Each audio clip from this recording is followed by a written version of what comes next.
All right, to Vietnam now. Prime Minister Nguyen Xuan Phuc said that rice export will now resume on May 1.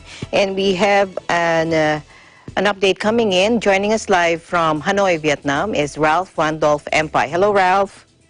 Hi there, Alma. Good afternoon, and to all of our viewers. Now, before I start my report, Alma, I'd like to introduce to you the picture behind me. It's actually the presidential palace located here in Hanoi. Yeah. So anyway, going to my report now. Prime Minister Nguyen Xuan Phuc on April 28 agreed with the Ministry of Industry and Trade's proposal to resume rice export from May 1. The Ministry of Finance was assigned to purchase rice for national reserves, while the General Department of Customs must create favorable conditions for the export of the grain. Meanwhile, the Ministry of Industry and Trade was required to coordinate with the Ministry of Finance and the Ministry of Agriculture and Rural Development on rice harvest, consumption, and export. The MOIT and localities must ask rice exporters to seriously follow the government's Decree 107 on the maintenance of the minimum rice circulation reserve and sign a deal with at least one supermarket to supply the grain when requested. It must amend and supplement Decree 107, including paying attention to the role of the People's Committees of major rice production localities, especially those in the Mekong Delta and the Red River Delta. Now, according to the MOIT, the country is projected to have 43.5 million tons of rice this year, nearly 30 million tons of which is expected to be used for domestic consumption and the rest for export. Just to add up, Alma, there are rice dispensers here in Vietnam, they call it ATM, which provide free rice to people who are jobless due to the pandemic. These dispensers are provided by businessmen and donors. People just need to fall in line and required to stand 6 feet apart from each other, and also they must use hand sanitizer before receiving the rice. Now, regarding business and finance, Jones Lang LaSalle, or JLL Vietnam, said in a recent statement that multinational manufacturers have been setting up operations in Vietnam for a number of years, and this trend is poised to strengthen.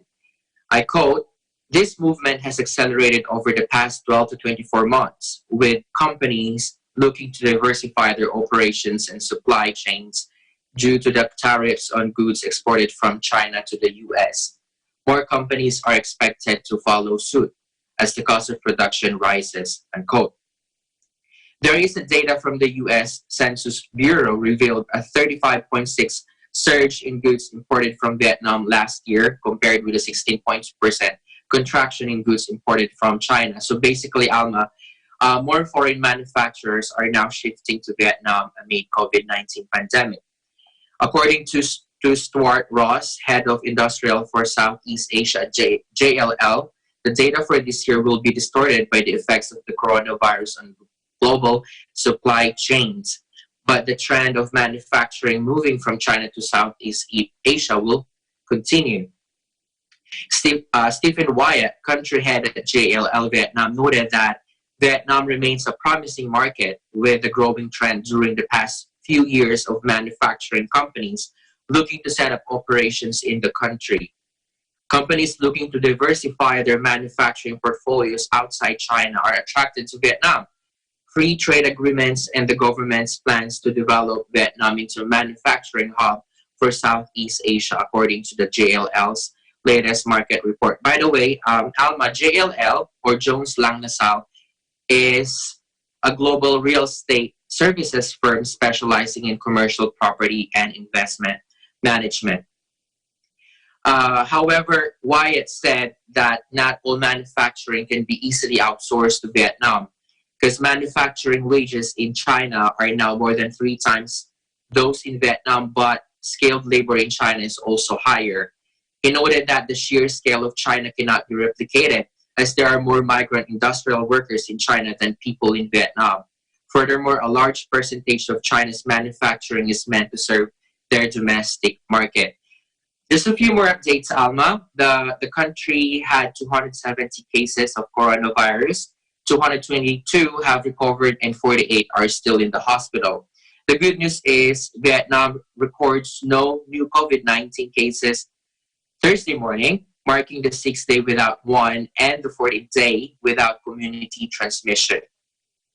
And also, students are returning to school on May 4 as coronavirus curve flattens.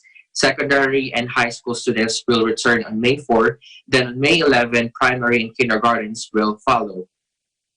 Another news is on Wednesday, Vietnam has donated 420,000 masks from Vietnam Red Cross and Vietnam U.S. Alumni Club to American Red Cross. And also this morning, I saw on the news that a Vietnamese business tycoon has donated 750,000 masks and 16,500 PPE sets to the Philippines on Wednesday. And lastly, Alma, today Vietnam celebrates National Reunification Day. That's every 30th of April. Vietnamese raise their flag to commemorate the National Reunification Day. It marks the fall of the Saigon government on April 30, 1975, and brought the Vietnam War to an end. So I gotta say, happy Reunification Day to all Vietnamese. All right. Alma? Okay, thank you very much, Ralph, and happy Reunification Day over there. And stay safe, stay healthy, and I'm very happy for Vietnam. Thank you, Alma. Live reporting live from Hanoi, Vietnam. This is Ralph, Wandel Penpai. We live in interesting times.